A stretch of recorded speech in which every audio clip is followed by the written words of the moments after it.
Defined broadly as pain related to stiffness, the first category to rule in or out in this guide is the stiff and painful shoulder.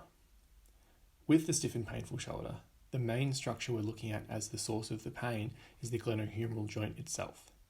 The main pathologies we're looking for here are the frozen shoulder, glenohumeral joint osteoarthritis, and a rare, although easily missed, locked posterior dislocation. Subjectively, we're looking for clues such as an atraumatic history, complaining of a lack of movement, a gradual onset of pain, a warming up pattern, particularly with osteoarthritis, age, as the stiff and painful shoulder is most prevalent in the 40 to 60-year-old range, and colloquially, the frozen shoulder is known as the 50-year-old shoulder, a history of diabetes or other systemic metabolic disorders, as there is an emerging, although unknown, link between the frozen shoulder and diabetes, the possibility of night pain, and intense pain with minimal specific ags or eases.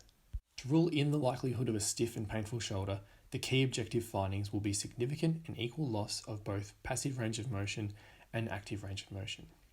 This will primarily occur in the external rotation, abduction, and flexion ranges. If a patient demonstrates a loss of range of movement and you suspect a frozen shoulder is likely, it is imperative that you get an X-ray to rule out the possibility of more sinister pathologies such as neoplasms. An X-ray should also show signs of osteoarthritis. However, as previously noted, a locked posterior dislocation can be missed.